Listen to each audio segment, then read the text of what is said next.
four elements, which is water, sodium, potassium, and magnesium.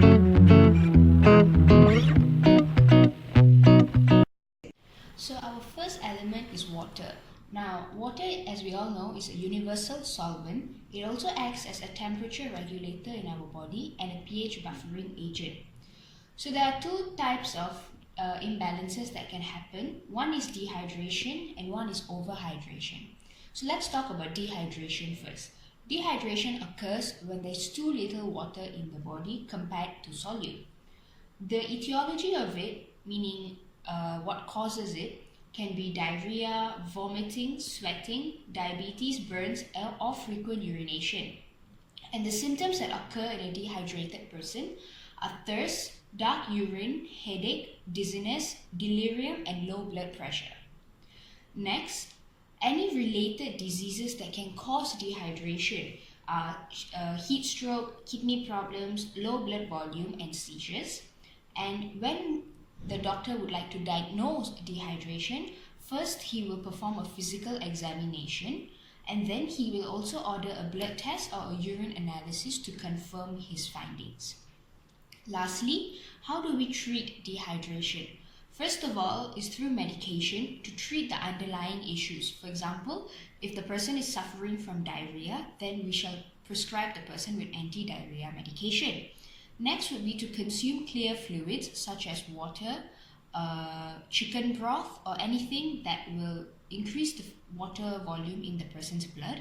And sometimes it can be done through intravenous fluids. We shall now move on to the opposite of dehydration, which is overhydration, meaning too much water in the body compared to the other electrolytes. The etiology of it can be congestive heart failure, liver disease, kidney problems, uncontrolled diabetes, and antipsychotic drugs. The symptoms are nausea, headache, mental confusion, seizures, and even in severe cases, unconsciousness. People who suffer from kidney disease, liver failure, or heart failure are also prone to overhydration.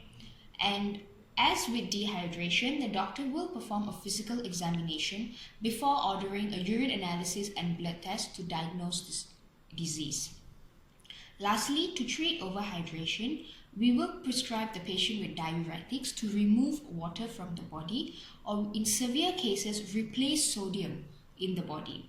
We will also reduce the fluid intake and treat underlying conditions that are causing overhydration.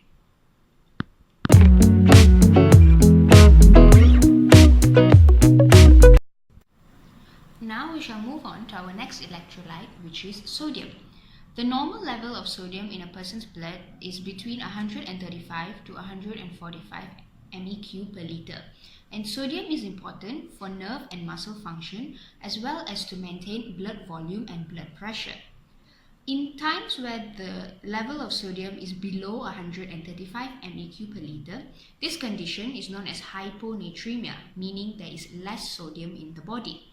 The etiology of it could be because of high water intake, Addison's disease, drug abuse of ecstasy, and severe vomiting and diarrhea. And the symptoms presented would be vomiting, headache, confusion, fatigue, seizures, and in severe cases, it could even lead to the person being in a coma. Related diseases that could cause hyponatremia are heart failure, kidney disease, premenopause in older women, and SIADH, known as Syndrome of Inappropriate Antidiuretic Hormone. A doctor who would like to diagnose a patient with hyponatremia will perform a physical examination and also a blood test to see the sodium levels in the blood. Lastly, to treat this condition, we have to treat the underlying conditions that might be causing hyponatremia, enforce fluid restriction, and also inject the patient with isotonic saline. Next, we move on to hypernatremia, which is when there is too much sodium in the body. The etiology of it is fever, diabetes insipidus, diarrhea, lithium therapy, and diuretics. And the symptoms are excessive thirst, lethargy, and seizures. Related diseases that can cause hypernatremia are diabetes insipidus and dehydration. And a doctor will perform a urine analysis and blood test to diagnose this imbalance. Lastly, in order to treat hypernatremia, we have to increase the patient's fluid uptake and even assign them an IV drip.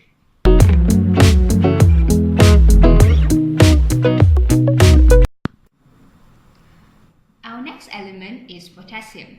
The normal levels of potassium in the blood are between 3.5 to 5.0 MEq per liter, and potassium is extremely essential in the synthesis of proteins from amino acids, to maintain the acid-base balance in the blood, and to also regulate muscle contraction and nerve signals. When there is too little potassium in the blood, this is known as hypokalemia, and the causes of it could be persistent diarrhea, prolonged vomiting, kidney issues, and a condition known as intracellular shift, which is a side effect of drug usage. Symptoms vary from muscle weakness, low blood pressure, respiratory failure, nausea, and muscle twitching and cramps. Related diseases that could cause hypokalemia are kidney disease, dehydration, and heart failure. And a doctor will perform a physical examination, order a urine analysis or a blood test, as well as look at the medication list of the patient before diagnosing them.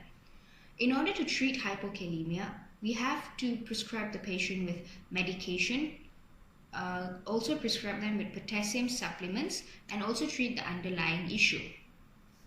Next is hyperkalemia, where there is too much potassium in the blood. The etiology of it could be lupus, burns, red blood cell breakdown, also known as hemolysis, or muscle tissue breakdown. And the symptoms are arrhythmia, slow heart rate, and general weakness and fatigue in the body. Related diseases could vary from kidney disease, Addison's disease, the usage of antibiotics like amoxicillin, and heparin, which is a blood thinning agent. A doctor will again perform a physical examination, order a blood test and urine analysis, and in some cases an EKG to diagnose hyperkalemia. Lastly, in order to treat hyperkalemia, we have to treat the underlying kidney disease, prescribe the patient on a low potassium diet, or prescribe them medication such as diuretics.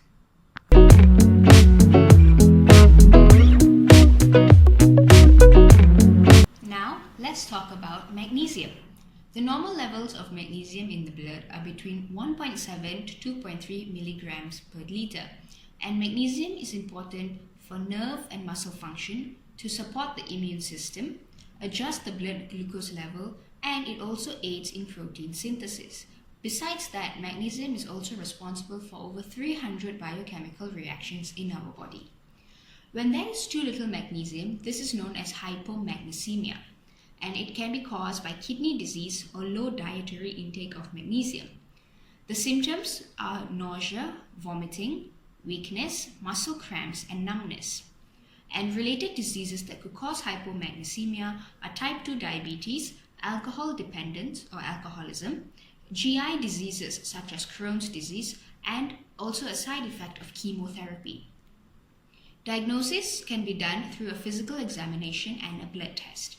And in order to treat hypomagnesemia, we have to prescribe the patient with oral magnesium supplements and encourage them to practice a magnesium-rich diet, eating food such as spinach, fish, and nuts. Next is hypermagnesemia, which, as you can guess, is the condition where there is too much magnesium in the body. And this can be caused by renal failure, malnourishment, drugs containing magnesium, and hypothyroidism. The symptoms are vomiting, hypotension, which is low blood pressure, and neurological impairment. Related diseases that could cause hypomagnesemia is preeclampsia in pregnant women, Addison's disease, and a drug overdose. Lastly, to diagnose this, we will perform a blood test, and to treat this, we will prescribe the patient with diuretics and a calcium supply. Hello everyone. So now I'll be continuing with calcium, chloride, phosphate, and bicarbonate. So let's proceed.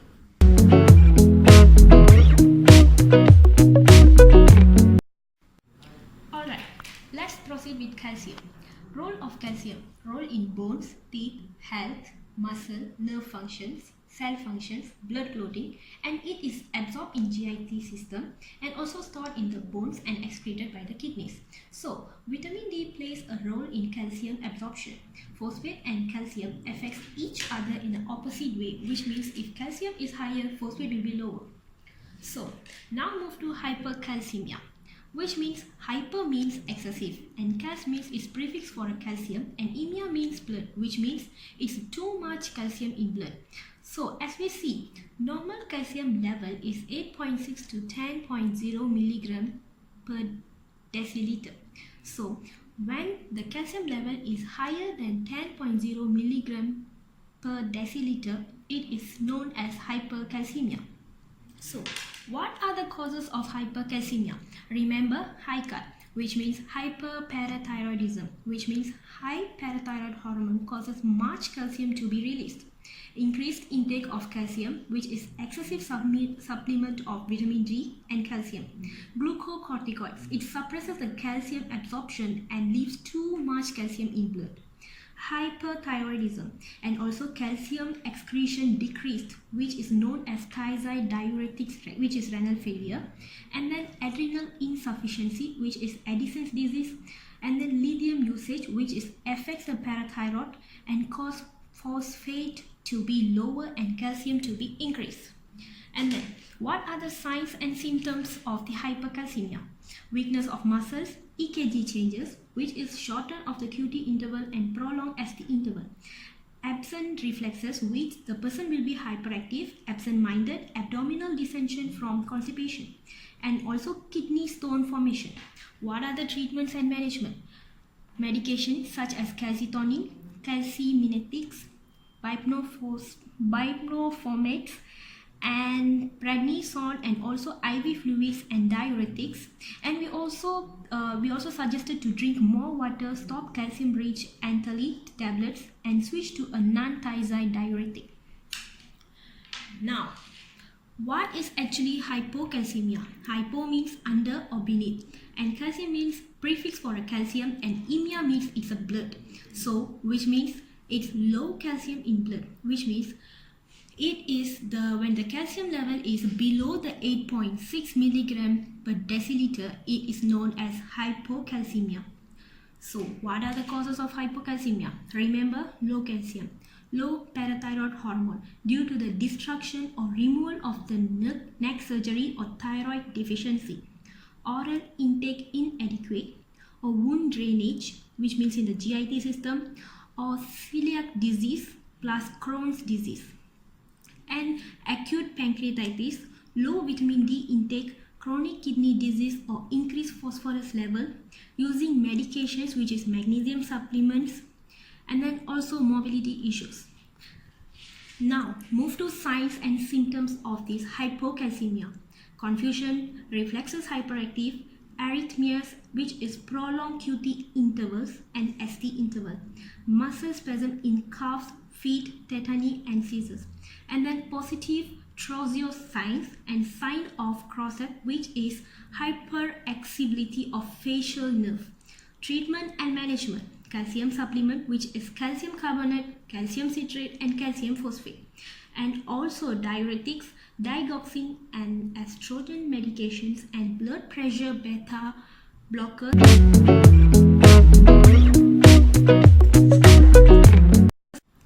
Okay, let's start with phosphate. The role of phosphates in our body are build bone, teeth, nerve, and muscle functions. It stores mainly in the bones. Kidney and parathyroid regulates the phosphate in our body. Calcium and phosphate influence each other in opposite ways. Example, if calcium is high, phosphate level will be lower. So vitamin D plays a role in phosphate absorption.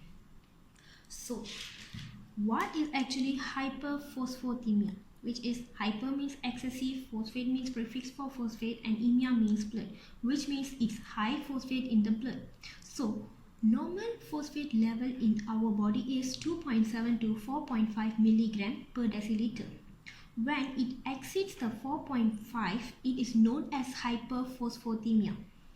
So what are the causes of hyperphosphatemia? Phosphosoda overuse, which is phosphate containing laxatives and the enemas. hypoparathyroidism, which decrease the secretion of parathyroid hormone. This parathyroid hormone is actually maintains the calcium and phosphate levels. It normally inhibits the phosphate reabsorption. So when there is a decrease in the parathyroid hormone, this will cause the kidney to keep too much phosphate. Then the overuse of vitamin D. Vitamin D helps with absorbing phosphate. Then syndrome of tumor lysis, which the cancer patient have to undergo chemotherapy. This chemo patient will kill the cancer cells, and this cell will be release the intracellular contents into the blood. Thus, the phosphate level in the blood will increase. Then rapid necrosis of muscles, which that muscles release myoglobin in blood, and this myoglobin is very toxic to the kidney, and this will lead to the renal failure, and thus phosphate secretion will be decreased. Then insufficiency of kidneys, which is phosphate secretion will be decreased. What are the signs and symptoms for hyperphosphatemia? It's confusion, reflexes hyperactive, muscle spasm in calves, feet, tetany and seizures, and positive Trousseau signs and sign of Crozets. What are the treatments and managements? This is kidney failure, can undergo dialysis, phosphate binder medication containing the calcium. When taken with meal, it can control the amount of phosphorus absorbed in the meal. So, hormone disorder, which is known as the hyperthyroidism, needs to take a supplement to make phosphorus and the calcium in blood to back to normal. What are the diagnosis and test includes? It's measure the level of phosphate in the plasma, timed urine sample, X-ray is needed if a person has mineral and bone disorders. So let's move to hypophosphatemia. What is actually hypophosphatemia? As we know, hypo refers to the below and phosphate refers to the prefix for the phosphate, and emia is blood, which means it's a low phosphate in blood. As we know, normal phosphate level in the body is 2.7 to 4.5 milligram per deciliter. When it is lower than 2.7 milligram per deciliter means it is known as hypophosphatemia. Alright, what are the causes of hypophosphatemia? Hyperparathyroidism, due to the high secretion of the parathyroid hormone in hyperstatus, it totally inhibits the reabsorption of the phosphates by kidneys. So then it's also the oncogenic osteomalacia, where kidney starts to waste phosphate, then phosphate will be decreased and this will lead to the bone softening. Then syndrome of the refeeding, it's especially in the malnutrition patients, and pulmonary issues like respiratory alkalosis, which leads to the phosphate moves out of the blood into the cell. Then hyperglycemia, which leads to glycosuria, polyuria, ketoacidosis, which cause the kidney waste phosphate. And then alcoholism. This alcoholism, especially this alcohol, will affect body's ability to absorb phosphate. What are the signs and symptoms for this hypophosphatemia? Breathing problems due to the muscle weakness, osteomalacia, which is bone fractures, cardiac output will be decreased. Kills immune system, which suppressions decrease the platelet aggregation, which will increase the bleeding, and also the neuro changes, which the irritability, confusion, and also the seizures. Then the treatment and management for this hypophosphatemia is, for mild symptoms, can adding more phosphate in diet can increase like milk and dairy products. Also can take phosphorus supplement, which will increase the phosphorus. If it's severe situation, need to get high doses of the phosphate through a vein, which is IV fluid.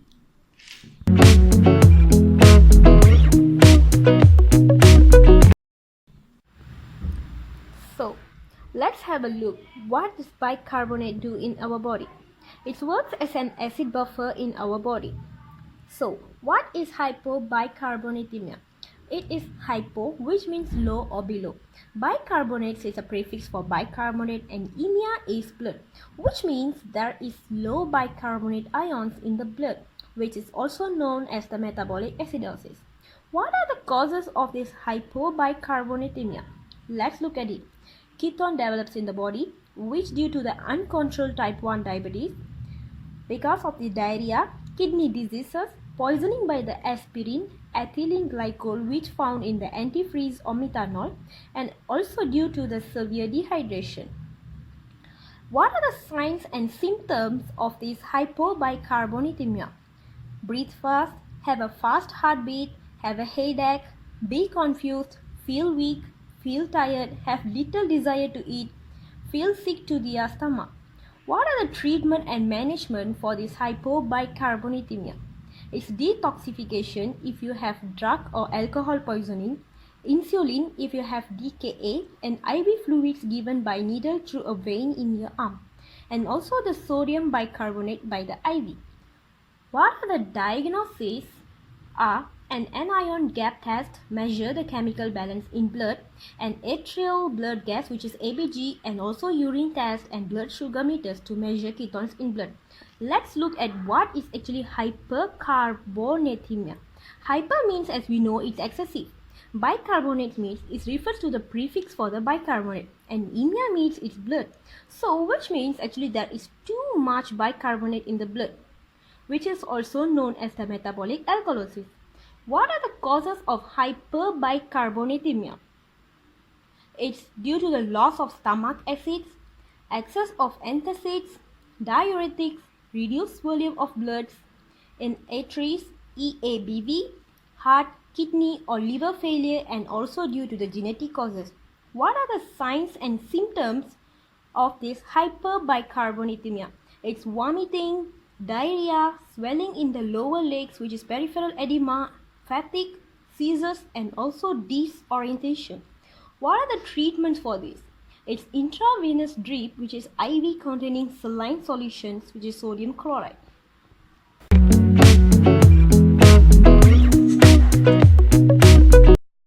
Chloride. Role of chloride in our body is chloride helps to keep the amount of fluid inside and outside of your cell in balance. It also helps to maintain proper blood volume, blood pressure and pH of body fluids. Okay, now let's see hyperchloremia, which is a disorder which a person has too much chloride in their blood. As we see, normal chloride level in our body is 98 to 106 millimole per liter. When it exceeds 106 millimole per liter, it's known as hyperchloremia. What are the causes of hyperchloremia? Gastrointestinal problems, vomiting, diarrhea, which leads to the dehydration. Due to medications, intense exercise.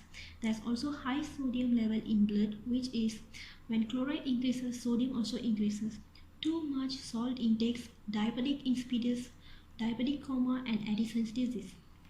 What are the signs and symptoms for this hyperchloremia?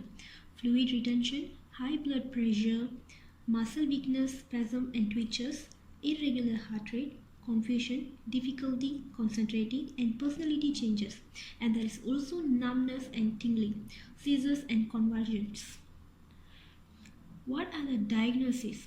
Chloride blood test, urine test to examine the chloride and the blood sugar levels, and also pH to see properly eliminating whether our body is properly eliminating acids and bases. There are some treatments and management, which is taking medications to prevent nausea, vomiting or diarrhea, receive intravenous fluid, and eat more balanced diet and avoid alcohol, caffeine and also aspirin. We also need to gain better control over blood glucose levels. What is hypochloremia? It's a low amount of chloride in body, which is when the level of chloride is lower than 98 millimole per liter, it is known as hyperchloremia. What are the causes of hypochloremia? Congestive heart failure, prolonged diarrhea or vomiting, chronic lung disease such as emphysema, metabolic alkalosis which pH is higher than the normal. Let's move to the signs and symptoms. These are the signs and symptoms, which is fluid loss, dehydration, weakness and fatigue, difficulty in breathing, diarrhea or vomiting, which caused by the fluid loss. The treatment and management for this hypochloremia is receive intravenous fluid and also adjustment to the diet, which we can consume more sodium chloride salt.